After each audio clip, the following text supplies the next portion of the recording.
Prezados, prezadas, grata satisfação de estar aqui no Conexão Núcleo VET, para uma conversa informal com a professora Giovanir, doutora que nos brindou com uma apresentação em relação a problemas locomotores, problemas articulares, dentro de uma abordagem multifatorial. Eu sou Jonatas Wolff, sou atualmente gerente executivo de saúde animal na Seara Alimentos, e nós vamos junto aqui conversar um pouquinho, abordar esse tema que tem as complexidades, como o próprio nome prevê, de um problema multifatorial e que a gente tem como ponto de discussão muito latente e sensível hoje na agroindústria. Dentre as temáticas que têm nos afetado sobremaneira, as condenas e, evidentemente, o impacto que isso tem na saúde dos animais, no seu comportamento e, inclusive, no seu bem-estar, na expressão do seu bem-estar, têm sido traduzidas, né, de maneira bastante diretiva com a nomenclatura de artrites. Conversar um pouquinho, professor, sobre esse tema, como é que a gente consegue separar as artrites, as sinovites, as tenossinovites, né, as composições do que é infeccioso, do que é asséptico, as características das lesões, e traduzir isso de alguma maneira com aplicação prática para aqueles que nos escutam nesse podcast. Bom dia, Jonatas, muito obrigada aí pela oportunidade, né, da moderação da palestra. E o tema que nós abordamos, que foi sugestão do Núcleo VET, que é um problema pontual, como você mesmo comentou, né, a gravidade desse problema, não só sob o ponto de vista econômico, mas também sob o ponto de vista bem-estar. As nossas aves, por conta desses problemas, da gravidade desses problemas, elas têm dificuldade locomotora, elas têm privação do alimento, da água, e isso é um fator muito importante que nós precisamos amenizar isso e não podemos não considerar isso como um dos fatores mais importantes que nós temos hoje, que interfere, né, tanto nesse bem-estar quanto na atividade econômica. Bom, você falou das artrites, né, como um foco importante e o que pode estar envolvido com as artrites. É importante a gente considerar que o termo artrite, ele não está se referindo a um agente infeccioso propriamente dito. Nós temos participação, muitas vezes, de agentes bacterianos, nós temos a presença de vírus, como o reovírus, mas nós também podemos ter as artrites assépticas. Nós temos observado uma ocorrência de artrites com um padrão muito diferente de empresa para empresa, de regiões diferentes, com caracterizações diferentes. E isso mostra que nós temos agentes diferentes e temos fatores também, né, diferentes nesses locais. O que nós precisamos é identificar para cada uma dessas condições, para cada integração, para cada empresa, qual é o fator mais importante, o que mais contribui com a gravidade do problema. Em alguns locais nós sabemos que pode ser falhas vacinais, né? Nós vacinamos as matrizes para reovírus e essa proteção nem sempre chega ao pintinho. Nós temos muitas falhas, né, no processo e também as vacinas que elas podem não conter as cepas daquele local. Nós temos alguns agentes bacterianos muito comuns que nós encontramos no dia a dia na nossa atividade, mas por desafios que nós temos passado nos últimos anos, seja os intervalos entre lotes muito curtos, nem sempre os tratamentos de cama de forma adequada, presença de muita umidade dentro das instalações, porque nós não podemos esquecer que esse frango produz mais calor, esse frango bebe mais água, então ele precisa de uma condição melhor. Isso tudo são fatores, né, que podem contribuir, sim, com o aumento da ocorrência das artrites. Nós temos camas também, por outro lado, que não foram bem trituradas, não foram bem manejadas, o produtor não retirou os cascões, o nivelamento dessa cama não foi adequado. Quando nós pensamos num bebedouro, onde o pintinho ele precisa ficar numa posição ereta para beber água, isso nem sempre acontece, ele muitas vezes precisa forçar o aparelho locomotor para beber água, porque em alguns locais, a gente fala no campo, né, que o produtor tem montanhas russas dentro do aviário, porque as tubulações de nipo não estão niveladas, então em alguns locais o pintinho tem dificuldade para acessar o bebedouro, em outros ele tem que abaixar, fazer um movimento que também pressiona a vascularização. E essa ave, a gente sempre fala que esses problemas que levam essa ave a não beber, a não comer, é uma bola de neve, né? A ave começa a ter dor, ela passa a desenvolver alguns mecanismos e contato com amônia, por exemplo, pode também danificar o trato respiratório, e com isso nós podemos ter ali uma inflamação, podemos ter agentes proliferando, e essas bactérias são as mesmas que nós encontramos também nas placas de crescimento. Então é difícil a gente separar o que mais leva a artrites ou as condronecroses. Nós temos muitas causas em comum, mas que elas podem ter fatores mais ou menos importantes de acordo com o manejo de cada granja, de cada companhia avícola. Perfeito. Só nessa introdução a gente já tem uma compreensão de quão multifatorial, quão complexo é o tema. A professora sinalizou, e acho importante, as empresas têm, as agroindústrias, de alguma maneira, nesse interim, direcionado esforços na identificação da causa. E, de fato, acontece isso que a professora mencionou, né? As características das lesões, elas transitam desde de uma queimadura, de um rock burn, de um calo, né, na articulação tibiotársica, até aumento de volume, edema, o que a gente tem, né, normalmente nominado como joelho verde ou as bolhas hemorrágicas, que são hoje as lesões mais prevalentes. De alguma maneira, nas investigações, nos estudos que as empresas têm feito com muita intensidade, a gente tem identificado uma asepsia, né? Uma lesão asséptica que tem uma hemorragia, um extravasamento de conteúdo, né? Um tecido conjuntivo circundando a lesão, e isso, de alguma maneira, direciona para uma nomenclatura, que ela é generalista, mas, como bem abordou a professora, de artrite. Afora os temas sanitários, né? A professora já transitou bem aí entre a questão das condronecroses, eventualmente dos envolvimentos virais. Acho que é importante a gente discutir e comentar com o nosso público sobre outras frentes relacionadas, por exemplo, à incubação, né? A iniciativas relacionadas à nutrição que possam estar arrolados, envolvidos nesses quadros. Sim, é muito importante, Jonatas, essa tua colocação, né? Porque é apenas uma faceta a questão séptica, né? Na maior parte dos casos, eu concordo contigo, acho que nós temos lesões traumáticas. Pelo peso do frango, pelo deslocamento dele, ele acaba tendo essa torção dos ossos, e isso afeta os tendões, os ligamentos, e é claro que a articulação do joelho do frango é a mais afetada. E como a professora falou na apresentação, nós trabalhamos com uma idade muito tenra de abate, Sim. em que o animal está jovem, né? Ele ainda está transitando do tecido cartilaginoso para o tecido ósseo, e essa é uma abordagem muito interessante para a gente entender todo esse fenômeno. Exatamente. Até a questão da musculatura que eu comentei também, né? Muitas vezes a gente fala de problema locomotor e esquece do músculo esquelético. A musculatura também da ave é uma musculatura ainda imatura. Então, a musculatura que faz a sustentação do osso, ela também não tem ainda a resistência que a gente precisa de um animal adulto. O frango de corte não é um animal adulto. E por isso é muito importante todos os fatores as empresas levarem em conta que podem afetar essa instabilidade que causa essas rotações dos ossos, essa mudança que a gente fala biomecânica do frango, onde ele tenta se adaptar a essa condição. Então, um frango jovem, com uma carga muscular muito grande, uma musculatura ainda também imatura, com um sistema locomotor que se desenvolve rapidamente, mas não amadurece o tecido cortical. É um osso que nós chamamos hoje poroso, um osso menos mineralizado.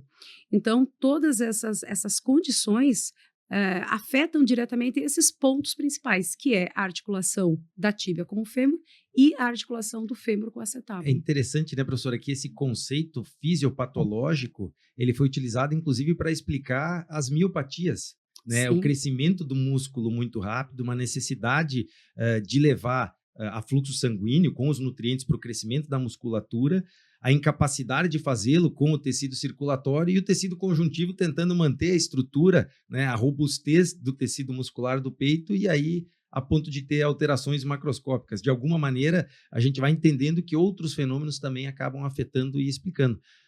Não só a idade, né, a transição dos tecidos, mas a gente precisa, de alguma maneira, botar esforço naquilo que está na nossa mão. A professora abordou muito bem os temas relacionados à qualidade de cama, ambiente, qualidade de ar, e acho que é importante a gente botar mais elementos aí relacionados à parte nutricional, à parte de incubação também nesse cenário. Sim. A nutrição, como eu falei, né, é claro, o papel principal dela é nutrir, né, é trazer nutrientes para um crescimento de um tecido.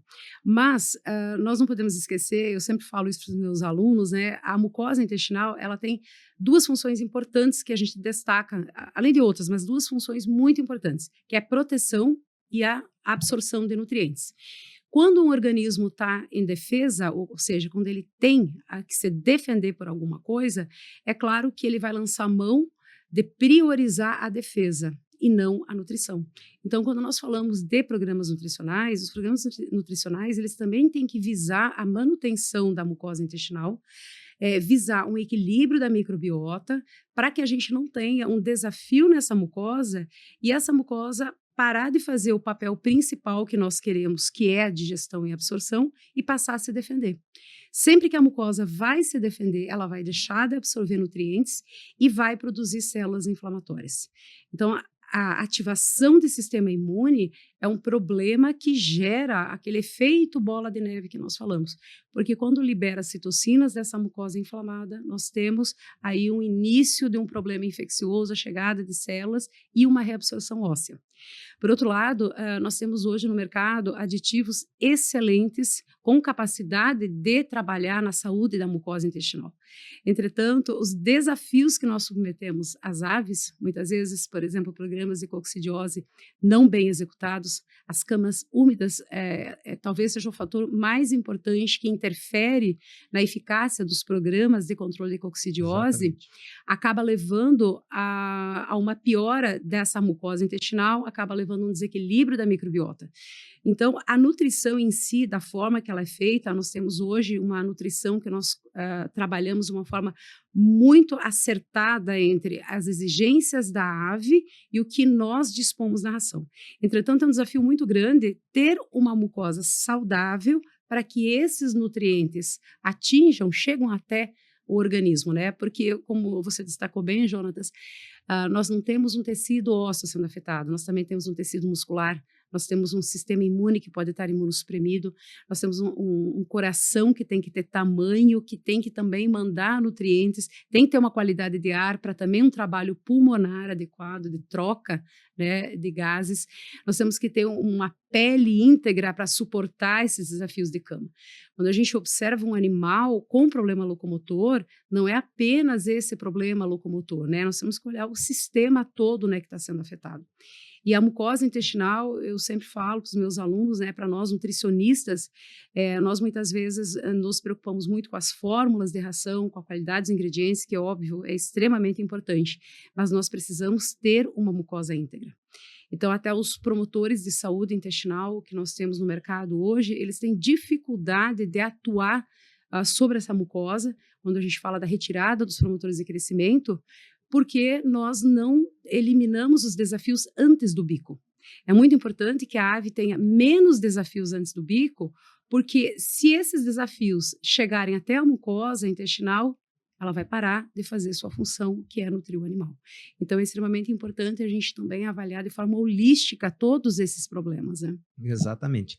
Nós não podemos, como veterinários, também tergiversar muito sobre o tema, porque sempre que nós falamos de artrites, de problemas locomotores, invariavelmente o Helvírus acaba sendo o primeiro player, né, acomodado como agente etiológico. Isso de fato tem a sua procedência.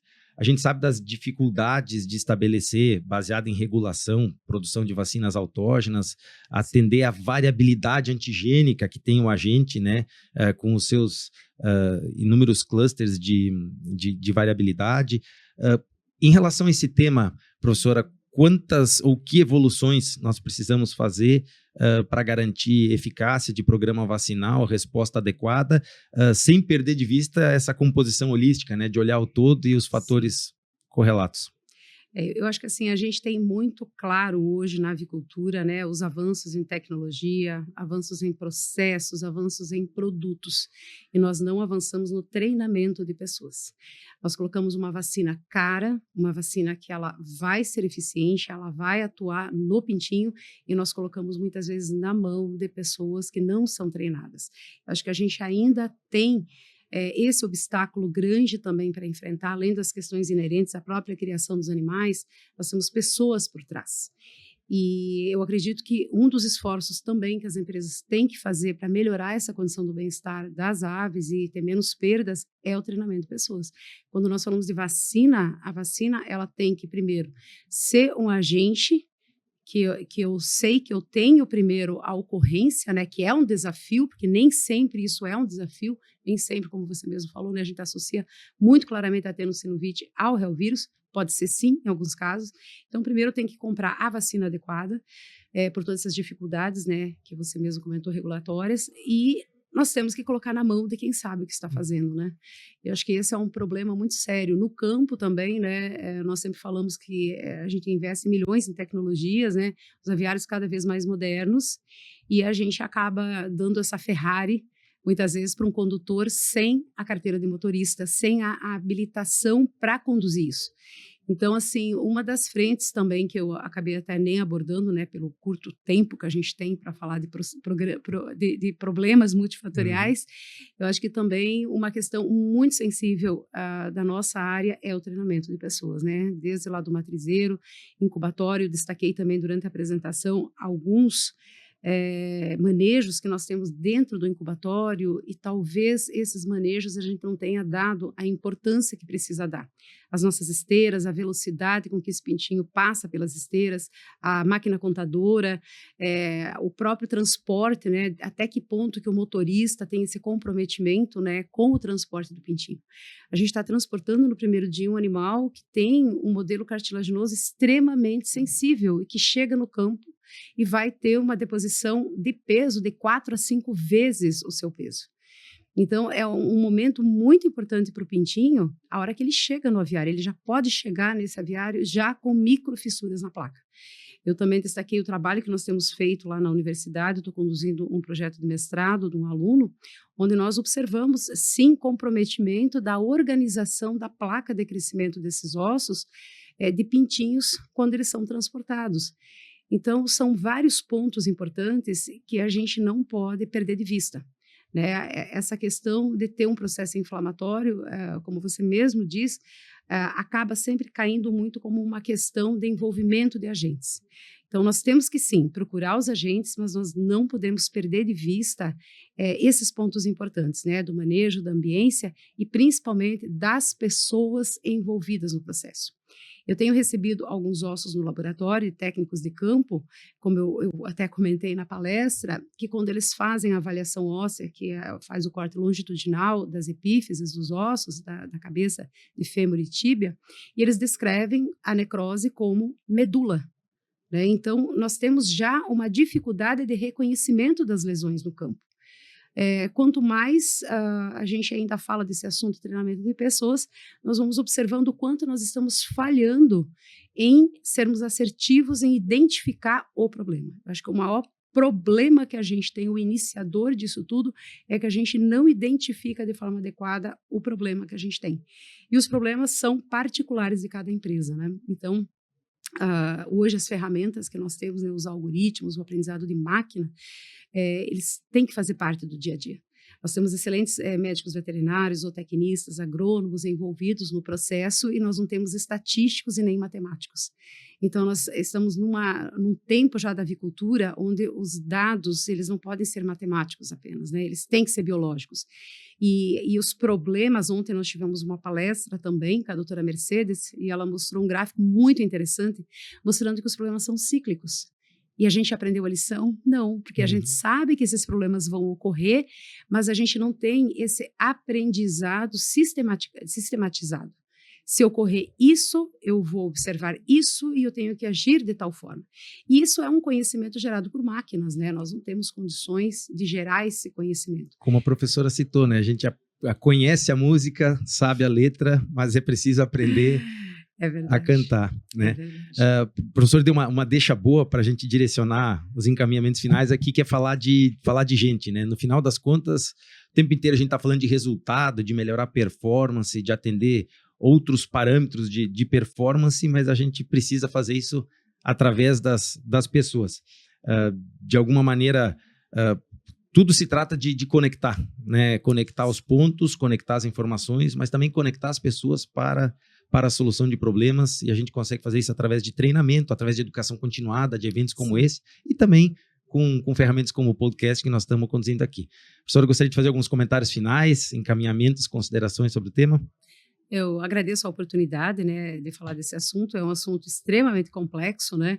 Não é um assunto que a gente vai resolver, a gente vai ter que aprender a lidar com ele, amenizar esse sofrimento das aves, mas isso é importante porque requer conhecimento, requer estudo, e eu acho que isso mostra cada vez mais o quanto que a cadeia avícola está articulada em produzir um alimento saudável, né? Como eu comentei na palestra, nós produzimos um alimento saudável, seguro, um alimento sustentável, e eu acho que é com essa visão que nós temos que continuar enfrentando os desafios, e os desafios são oportunidades, né? Esses desafios trazem oportunidade da gente treinar mais o nosso produtor, treinar mais o nosso técnico e melhorar cada dia mais tanto a vida das aves, né, o período que eles passam dentro dos aviários, tendo uma situação de melhor conforto, melhor bem-estar e trazendo mais rentabilidade para a cadeia e fazendo com que essa carne chegue a um preço cada vez menor, uma carne mais saudável, sustentável na mesa do consumidor. Legal. Eu tive a oportunidade na apresentação da professora sinalizar todo um currículo, né, de doutora, de mestre, de professora da Federal do Paraná, e fiz questão de citar que provavelmente das atribuições que os mestres têm, o direcionamento de profissionais, não só para o mercado de trabalho, no caminho do bem, ou estritamente para a avicultura, né, que é o meu caso, fazem sentido, mas especialmente de modelo de pensar, de jeito de ver o negócio e de abordar os temas com essa visão. Tenho a grata satisfação de ser fruto, produto desse direcionamento, né? Agradeço a oportunidade de estar aqui, né, encerrando esse podcast e valorizando, né, conexão. A gente falou bastante de conexão das pessoas, da academia, da ciência, mas a gente faz isso sempre através das pessoas. Obrigado, professora, pela oportunidade. Estamos juntos, agradecemos. Jonas. Até mais. Muito obrigada. Tchau, tchau. Tchau.